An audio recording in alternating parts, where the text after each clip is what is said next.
रहा था ना कि मेरी पीआईएल 3 कैटेगरी के लिए होती है,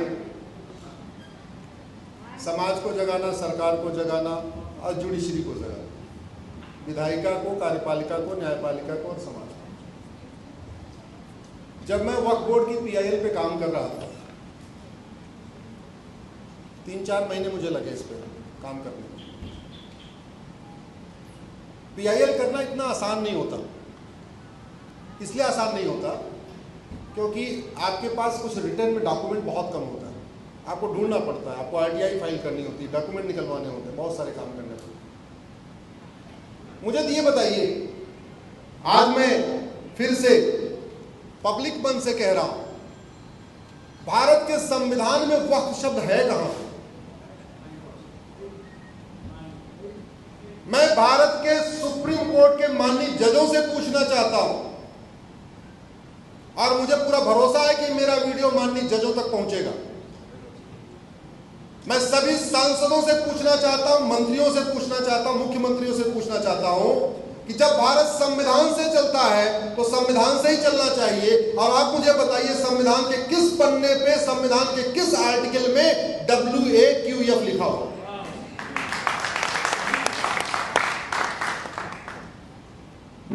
संविधान ट्रिब्यूनल बनाने का शक्ति देता है केंद्र सरकार को, और ट्रिब्यूनल चल भी रहे। एनजीटी चल रहा है, इनकम टैक्स का ट्रिब्यूनल है, जीएसटी के ट्रिब्यूनल है, अपने अपने ट्रिब्यूनल है। लेकिन भारत का संविधान मजहब के आधार पर ट्रिब्यूनल बनाने के लिए कोई शक्ति नहीं देता। भारत का संविधान तो मजहब के आधार पर कोई योजना बनाने की शक्ति नहीं देता। भारत का संविधान कहता है मजहब के आधार पर कोई योजना नहीं होनी चाहिए, मजहब के आधार पर कोई आयोग नहीं होना चाहिए, मजहब के आधार पर कोई कमीशन नहीं होना चाहिए, मजहब के आधार पर कोई ट्रिब्यूनल नहीं होना चाहिए, मजहब के आधार पर कोई कानून नहीं होना चाहिए। भारत का संविधान 2 लोगों को स्पेशल प्रिविलेज देता है। एक कहता है SC ST के लिए आप अलग से कमीशन बना सकते हैं, अलग से योजना बना सकते हैं, अलग से कानून बना सकते हैं। दूसरा वो देता है महिलाओं, बच्चों के लिए अलग से आप कानून बना सकते हैं, अलग से योजना बना सकते हैं, अलग से बजट रख सकते हैं। तो महिला आयोग समझ में आती बात, बाल आयोग समझ में आता है, SC ST आयोग ठीक है, SC ST के लिए अलग से मिनिस्ट्री ठीक है, महिला के लिए अलग से मिनिस्ट्री ठीक है, लेकिन मजहब के आधार पर कोई भी काम नहीं होना चाहिए। भारत का संविधान इसको स्ट्रिक्ट बना करता है। दुर्भाग्यवश संविधान की शपथ लेने वाले संविधान की धज्जियां उड़ा रहे हैं। और जिस वक्फ बोर्ड के पास 1947 में 45,000 एकड़ जमीन थी, उसके पास अब 10 लाख एकड़ जमीन, यानी 20 गुने ज्यादा जमीन हो गई। सवाल यह है कि अगर एक मजहब के लिए वक्फ बोर्ड है, वक्फ ट्रिब्यूनल है, तो हिंदू के लिए हिंदू बोर्ड, हिंदू ट्रिब्यूनल क्यों नहीं होना चाहिए? जैन के लिए जैन बोर्ड और जैन ट्रिब्यूनल क्यों नहीं होना चाहिए? बौद्ध के लिए बौद्ध बोर्ड, बौद्ध ट्रिब्यूनल क्यों नहीं होना चाहिए? ईसाई के लिए ईसाई बोर्ड, ईसाई ट्रिब्यूनल क्यों नहीं होना चाहिए? बहाई के लिए बहाई बोर्ड, बहाई ट्रिब्यूनल क्यों नहीं होना चाहिए? यहूदी के लिए यहूदी बोर्ड, यहूदी ट्रिब्यूनल क्यों नहीं होना चाहिए? एक के लिए क्यों? और आप जानते हैं मालदीव का क्षेत्रफल 75,000 एकड़ है और भारत में वक्फ बोर्ड के पास 10 लाख एकड़ जमीन है, यानी भारत में वक्फ बोर्ड के ऊपर 13 मालदीव बसाए जा सकते हैं। बहरीन का क्षेत्रफल 1,75,000 एकड़ है, यानी भारत में वक्फ बोर्ड के ऊपर 6 बहरीन बन सकते हैं। भारत मॉरिशस का क्षेत्रफल 5 लाख एकड़ है, वक्फ बोर्ड के ऊपर 2 मॉरिशस बन सकते हैं। दुनिया के 50 देशों का क्षेत्रफल 10 लाख एकड़ से कम है, यानी दुनिया के 50 देशों का क्षेत्रफल भारत में वक्फ बोर्ड की जमीन से कम है। और अनलिमिटेड पावर, 7 लोगों का बोर्ड है, उसमें एक एमएलए होगा मुस्लिम, एक एमपी होगा मुस्लिम, एक टाउन प्लानर मुस्लिम, एक एडवोकेट होगा मुस्लिम, एक मुतवल्ली होगा मुस्लिम, एक स्कॉलर होगा मुस्लिम। वही नोटिस जारी करेगा, वही सर्वे करेगा। कहने का मतलब जो चोर है वही दरोगा है, वही इंस्पेक्टर है, वही जज है, सब कुछ वही है। अब अनलिमिटेड पावर कि नोटिस भेजते समय जांच भी नहीं करना।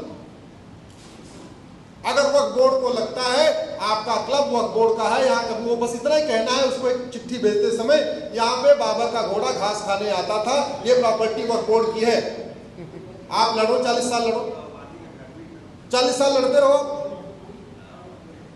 तो वक्फ बोर्ड ने पिछले 75 साल में 2 काम किया। अमीरों को नोटिस भेज भेज के वसूली किया और गरीबों को नोटिस भेज भेज के कन्वर्ट किया। देखिए, वक्फ ट्रिब्यूनल केवल राजधानी में होता है, ठीक है। मेरठ मुजफ्फरनगर की दूरी लखनऊ से 650-700 किलोमीटर दूर है। नोएडा लखनऊ से 650-700 किलोमीटर। अब अमीर को उसने नोटिस भेज दिया, बड़े लोगों को, आप जैसे सम्राट लोगों को, भैया बोले आपका जो ये घर है, आपका जो ऑफिस है, या औरंगजेब घुड़सवारी किया करता था, आप खाली करो। अब उसमें बड़ी कलाकारी, उसको एक अखबार में नोटिस देना होता है।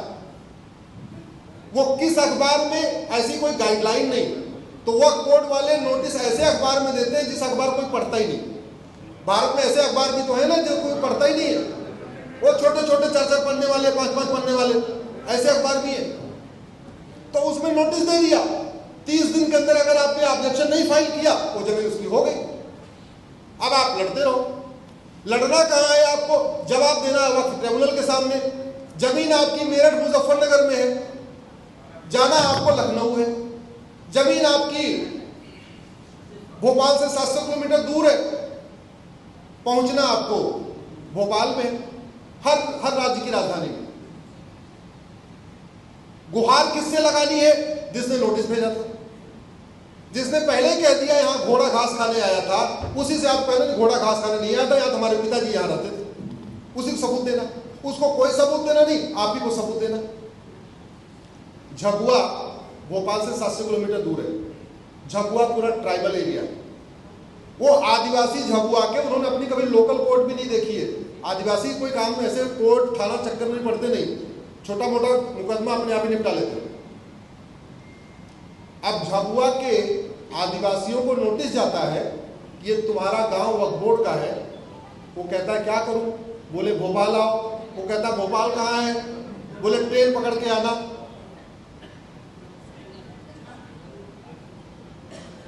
नहीं पूछता है नहीं आऊंगा तो, बोले नहीं आओगे, तुम्हें गांव खाली करना पड़ेगा। हमारी जमीन कैसे बचेगी, कन्वर्ट हो जाओ, बच जाएगी।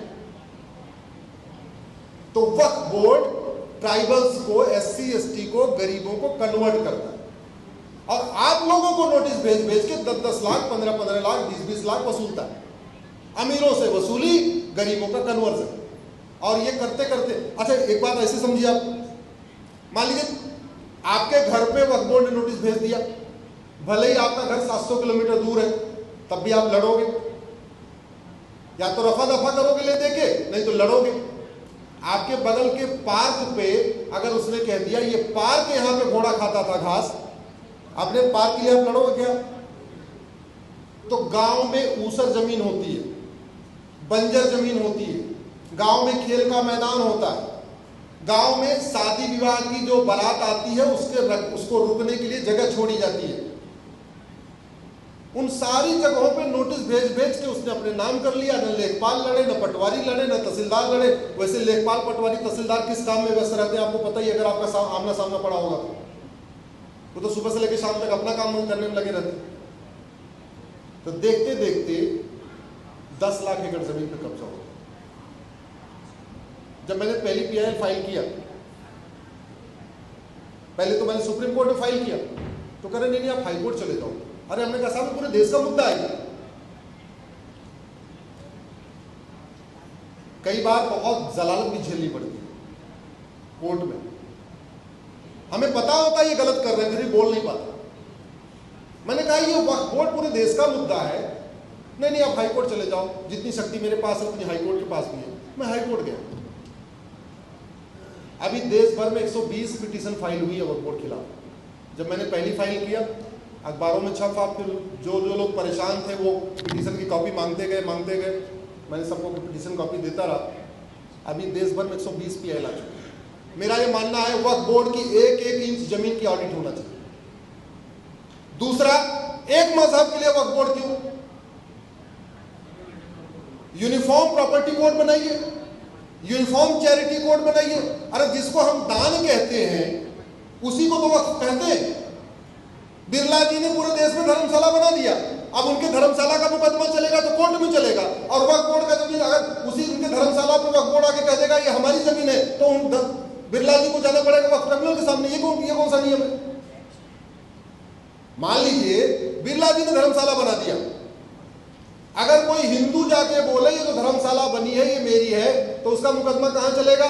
डिस्ट्रिक्ट कोर्ट में, और वहीं के कोर्ट में चलेगा, उसी जिले की कोर्ट में। लेकिन अगर वक्फ की नोटिस गई, ये जो बिरला मंदिर बना है, बिरला जी का धर्मशाला बना है, ये वक्फ प्रॉपर्टी है, तो उस जिले में वो मुकदमा नहीं चलेगा, स्टेट में वक्फ ट्रिब्यूनल आना पड़ेगा। यानी अगर आपका बिरला मंदिर मेरठ में है, जाना पड़ेगा बिरला जी के पदाधिकारियों को लखनऊ। ये कौन सा नियम है? जैन दान नहीं करते क्या? इस देश में सबसे ज्यादा दान तो माहेश्वरी समाज करता है, जैन समाज करता है और मारवाड़ी समाज करता है। वो दान नहीं करते क्या? हिंदू दान करे अलग कानून, अब मुस्लिम दान करे उसके लिए अलग से बोर्ड, अलग से ट्रिब्यूनल। मेरा ये मानना चाहिए कानून में बदलाव नहीं होना चाहिए, कानून 100% खत्म होना चाहिए। एक uniform property code, uniform charity code, uniform endowment code होना चाहिए, अलग अलग नहीं होना चाहिए। ये विभाजन की चीजें, विभाजन के बीज को खत्म कर देना चाहिए। अगर बीज रहेगा तो फिर उसमें पत्ते निकलेंगे। हमें अगर पता है ये बबूल है, इसमें कांटे निकलते हैं, इसमें आम कभी नहीं निकलेगा, तो उसकी टहनियां नहीं काटनी चाहिए, उसके कांटों को नहीं निकालना चाहिए, बबूल को जड़ से खत्म कर देना चाहिए। अगर जड़ से खत्म नहीं करेंगे तो 10 साल 5 साल के बाद उसमें दोबारा कांटे निकलेंगे। धन्यवाद।